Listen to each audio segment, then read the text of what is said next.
What's up, Wizards? It's Mooner. Hey, so I've been trying to get this video out for a little while. Well, since I got back from Vegas, I took a little vacation after Vegas, and I just really kind of got back and got back into the swing of things in the last few days. But I wanted to get this video out and show you guys the deck that I took to Vegas and let you know how I did and just a little bit of channel updates and things like that. So anyways, I did play Iyslander and U.S. Nationals this year. I dropped day 2 in order to play the calling. I just didn't think my record was good enough to actually get anywhere. And I really didn't want to draft Monarch again. That's really what it boils down to, is that I did not want to do a second draft of Monarch. So I just decided to drop the U.S. Nationals and play Iyslander in the calling. And I'm glad I did, because I ended up getting 41st place out of over 950 people. So I was pretty happy with my performance. There was one game that I lost that I got an IP2 penalty for being 2 minutes late. I went to the bathroom in between rounds and came back, and the match had already started. Like, my last match went like really long. And I had to go to the bathroom, and there was this big line and all this bullshit. And by the time I got back to my table, I was literally 2 minutes fucking late, and I got an IP2 penalty for it. So I did lose a match because of that. It was an Iyslander mirror, and it was the only Iyslander mirror that I lost all weekend. If you start an Iyslander mirror with an IP2 and they go first, and meaning you have 3 hands of drawing one less card, it was really, really rough. I almost did win that match though, but it did come down to a few life that I ended up having to take because I was on an IP2 for the first 3 turns of the game. But that's neither here nor there. I'm not mad about it. It was my fault. I was late. Whatever. I just think the policy is a little harsh. Honestly, I think it's a lot harsh. I did see a head judge and all that stuff, and they still said, if you're late, that's an IP2. Anyways, I wanted to go over the deck that I played, and like I did, I ended up doing really well in the calling. I had the record to place in the top 16 or top 32. It's just that even with my record, I just still place all the way down to the 41st. So just slightly out of range of the money, which is fine, which is okay. I don't care. I still had a really, really great time. Played against a lot of really, really great people. Met a lot of really great people. Met some fans of the channel. It was just super awesome. It was an incredibly great time. An incredibly well-run tournament by Star City Games. Everything was really good. Everything ran on time. Even though I did get an IP2 because of it. I'm not salty or anything, but I did lose a match because of that. So I think I could have done a little bit better had I not had that IP2, and maybe even top 8'd. Who knows? But anyways, here's the deck I played.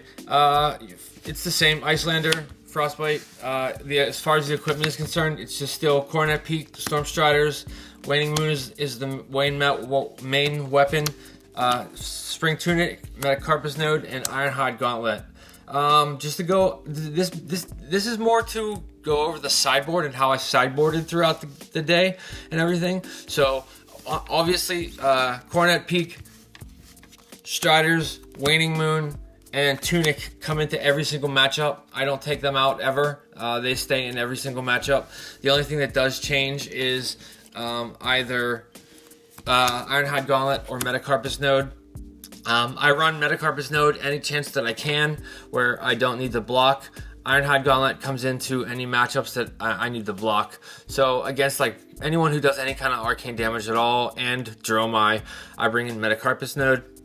So Dromai, Vincet, Viserai, any of the Rune Blades, honestly, Briar, and that's when I bring in Metacarpus Node. Everyone else I bring in Ironhide Gauntlet just because it fits my curves so well. Playing a 0-cost card from Arsenal, then Waning Moon, and having that one resource left over to pay for Ironhide Gauntlet. I know a lot of people are on Iron Rot Gauntlet, but Ironhide just fits my curve so much better, so I stick with Ironhide. Anyways, that is the equipment, and hopefully that's helps at all. So I have gone down to a 47 card core, So 47, this is my core. I'm just going to go over it real quick because I want to spend the most amount of time on the sideboard. But of these 47 cards, they stay in every single matchup, and I'm just going to go over them really quick. The only difference between my other deck text is you're going to see is Energy Potion. So we still have 3 Encase, 3 Freezing Point, 3 Aether Ice Vein, red, 3 Aether Ice Vein, yellow. And then as far as the other reds and yellows, we are only running 3 yellow Eisenhower Weather Vanes and 3 red Eisenhower Weather Vanes.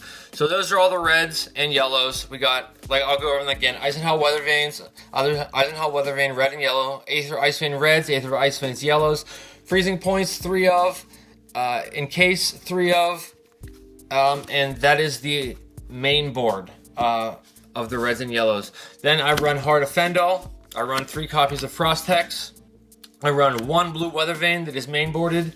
Then in the main board we have 3 Aether Hails, 3 Channel Lake Frigids, 3 Frostings, 3 Cold Snap. Also in the cantrip we have 3 Polar Blast, 3 Insidious Chill, 3 Ice Eternal, and 3 Winter's Blight. These are all main board cards. Like I said, this 47 doesn't change. I will have a link to this deck in the description of this video, so you'll see it is the same main board. 47 cards never change. They stay the same in every one. But let's get into the sideboard. This is where I wanted to spend the bulk of this video going over.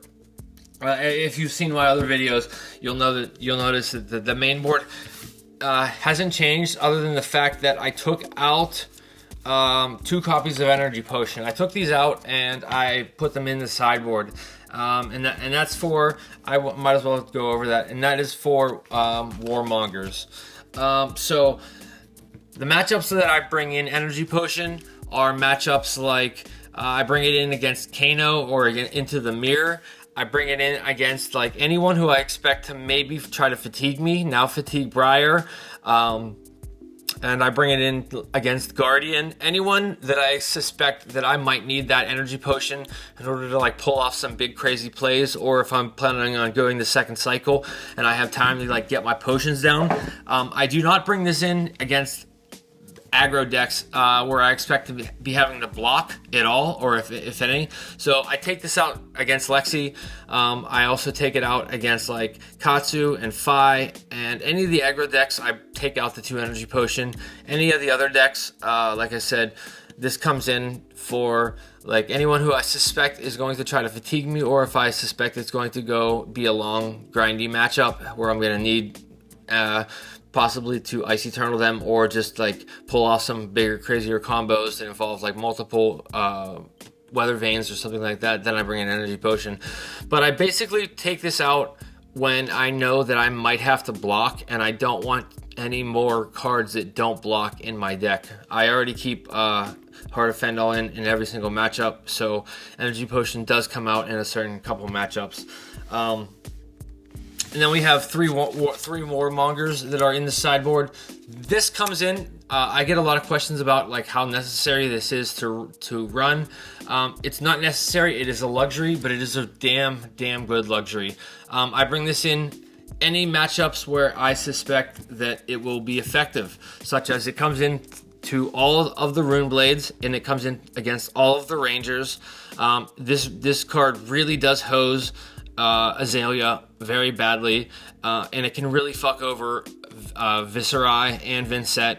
Some of the Briar decks aren't so phased by Warmongers, but it can really shut them off of a Channel Mon Heroic or something like that. I also bring this in against the Brutes, for them not being able to play things like Blood Rush Bellows, and the one that what's the other one that intimidates a card out of your hand, and then you have to block with 2 cards. But yeah, this is really effective against the Brutes, the Rangers, and the and the Rune Blades. The Ninjas, not so much. It doesn't really affect the Ninjas at all. They're just going to choose War and just go about their day. But any matchups that this is effective, I do bring in 3 copies of. Like I said, it's more of a luxury. It's not going to win you the game unless you're playing against Azalea. Then it probably might win you the game. It's just really, really good in certain situations. It's also really, really good into Dromai, although it's hard to find space in order to fit this in there. But she either has to choose attacking with dragons or invoking dragons. She can't do both. So it's really good into Dromai. So I usually bring in 1 or 2 copies against Dromai as well. So that is the Energy Potion Warmongers. We'll just kind of put those over there a little bit. Then we have 3 copies of Icebind and 3 copies of Polar Cap. Now you'll notice I've taken Polar Cap out of the main board and I put it into the sideboard. And I switch between Icebind and Polar Cap. Icebind comes in against all of the Rangers. It also comes in against Katsu, because being able to freeze his arsenal can be pretty important. But Polar Cap comes into those matchups where you expect more red line decks. I bring this in against Briar. I bring this in against Dromai, any of the more redline decks where they are going to be really hurt by a Frostbite. Plus it fits my curve so well of just lining up with Weather Vanes so easily. Icebind does too, obviously, and then you can usually get a Waning Moon in after it. But Polar Cap is just really, really good for those matchups where you know a single Frostbite is going to slow them down significantly. So I do bring it in, like I said, against Phi, the Ninjas. Icebind comes in against the Rangers. Anybody who you expect to have AB3, then I bring Polar Cap in. If you expect them to not have AB3, and you can really they can really get punished by Icebind targeting their arsenal, then it's really effective there. So it does. Icebind comes in against the Brutes. Obviously, they usually have higher AB. Some of the Rune Blades all usually have higher AB right now, so Icebind is kind of just a dead card. So that's when Polar Cap comes in. Polar Cap also comes in against the Guardians. They're always going to have AB3, well, the only Guardian being Bravo right now. But it also comes in against the Assassins.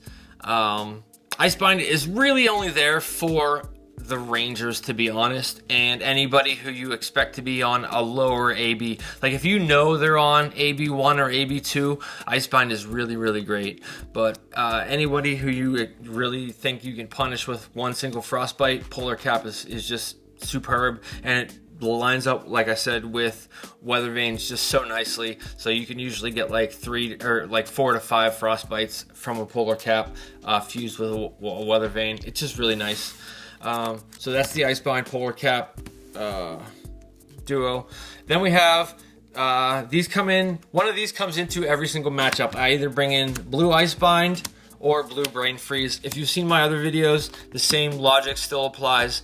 You still need to keep that high density of blue block 3 fuse cards that cost 0, and Icebind and Brain Freeze fit that role. So you're bringing either one of these two into every single match, and the same can be said with red Icebind and Polar Cap. You're bringing one of those two into every single match. You're either bringing Icebind or Polar Cap into every single match. Usually Icebind, like I said, comes in against the Rangers. Polar Cap comes into just about everybody else. And the same thing with blue Icebind and blue Brain Freeze. You are bringing these in to one of these two into every single matchup. Whoever you think that you can get away with Brain Freezing, anybody who runs a significant amount of 0-cost cards, and you can really fuck them over. It's really good against like Azalea. It's really good against... See, I don't bring it in against Lexi because she can just activate her bow and load in her 0-cost arrows at instant speed. So I do bring in Icebind against Lexi, but I bring in Brain Freeze against Azalea because you can usually strip a pump out of her hand or her only, resource card or something like that. You can just strip that right out of her hand. It's really nice. Brain Freeze also comes into like the Rune Blade matchups. It's really good against them. Icebind comes into the matchups where you expect a lot of cards that don't cost 0, where you can actually just tax them that 1 extra. It just acts as like a pseudo frostbite, on their turn from Arsenal, and it also fuses and blocks 3 and is a blue. So that's why I do still I'm pretty high on Icebind Blue. But the same logic, if you've watched any of my older videos, goes into either bringing 3 copies of Icebind Blue in, or 3 copies of Brain Freeze. Just pick and choose. Against Dromai, they're both pretty good. Brain Freeze and Icebind is good, but I found that Brain Freeze is a little less effective against Dromai, because she could always just pitch the Flamescale Furnace and just kind of skirt around the Brain Freeze tax. So Icebind also can kill a dragon, so I have been running Icebind more and more into Dromai, just being able to kill that 1 extra dragon is pretty effective. So that's Brain Freeze and Icebind. Then we have Arctic Incarceration Blue and Blizzard Blue, and these go into the same camp as well. You're bringing one of these 2 in to every single matchup, Arctic or Blizzard. Those aggro matchups, like the Ninjas and Lexi specifically, anyone who you can really hose by shutting down their turn with a Blizzard, then you're bringing Blizzard in. You're giving them that 1 extra Frostbite and taxing them 2 to get their go again. Basically, you're trading a blue for a blue at instant speed.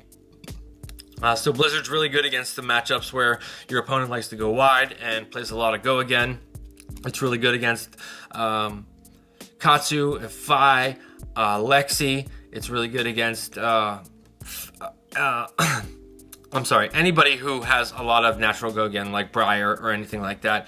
Blizzard is really handy. Arctic Incarceration comes in instead of Blizzard, so you need to keep your blue ice 0 cost count high, just like you need to keep your blue block 3 0 cost cards high. So just like you're bringing Icebind or Brain Freeze into every single matchup, you're either bringing Arctic Incarceration or Blizzard into every single matchup.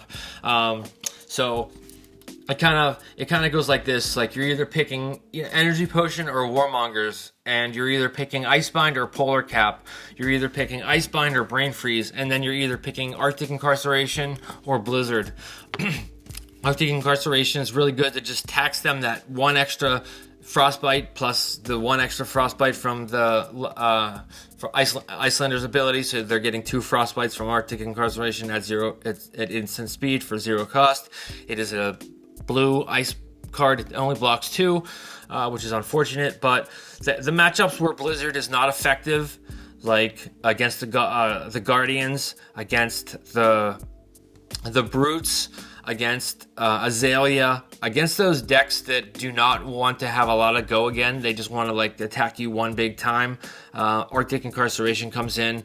And then the matchups where you expect a lot of go again, like I said, like Lexi, Briar, Katsu, Fi, Blizzard is really, really good, and I love Blizzard.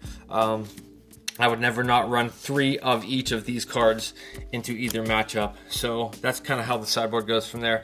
And then the last 4 cards of my sideboard, which I will explain, is Nourishing Emptiness. Nourishing Emptiness comes into any matchup where you expect low AB, less than AB, or I mean high AB, high AB, AB 3 or higher, where they don't have the armor sufficient enough to block Nourishing Emptiness. This also comes in against the Wizards, against Kano, and in the Icelander mirror, and landing a Nourishing Emptiness can be absolutely massive. It is not as effective into the Rune Blades anymore because they have such high natural AB and blocking value with Carapace. Carapace really makes running Nourishing Emptiness very big detriment. So I would never run Nourishing into any of the Rune Blades anymore, but this does come into the mirror. It does come in against Icelander and Kano, like I just said. This does not come in to any matchup where you expect Codex of Frailty, because this is a Codex of Frailty target. So against any of the assassins or any of the rangers, even though I know that you can probably get one to hit, I would never bring it in. But I will bring this in against the ninjas too, because you're either getting a very crucial piece of armor or you're getting nourishing the hit. So this is coming in against the ninjas, it's coming into the mirror and against Kano, and it's coming in to anyone with high AB who is not running Codex of Frailty. So this also comes in against the brutes also as well, because except for Levia, because Levia is probably going to be running her chest piece that blocks 6. I'm sorry, I just woke up, guys. Bear with me. So she's probably going to be running a lot of armor and will be able to block nourishing, but Reinhard doesn't run that. He just runs a lot of AB, so nourishing is usually going to hit. Then the next 3 cards in my sideboard are 2 copies of Scour and 1 copy of Expose the Elements. Let's talk about Expose the Elements first. I bring Expose the Elements into this is just a wizard breaker. So this comes in against Kano and this comes in against Icelander. If you can see it early in the game, you want to expose Alluvian Constellus. If you see it late in the game, you want to expose, obviously, their Stormstriders. But early in the game, they're going to get way more value from Alluvian, so Expose the Elements is way better in the early game if you can pull it off. And then Scour. I'll run 2 copies of Scour for Vinset and Prism. And over the weekend, I did play 1 Vinset and I did play 1 Prism. I did win both of those matchups, and Scour did play a very significant role in helping me win that matchup. I played a very good Prism in like round 4 or 5. We were both undefeated at that point, so this Prism kind of knew what they were doing. They were feasting upon the Icelanders and the Lexis there, and it was an aura prism, and I was able to scour away quite a few different auras with my 2 copies of Scour, and it was very effective in me winning the game. If you don't expect Prism, obviously don't run Scour. Same thing with Expose the Elements. These are just kind of like flex spots for me. Either way, that's just my sideboard, and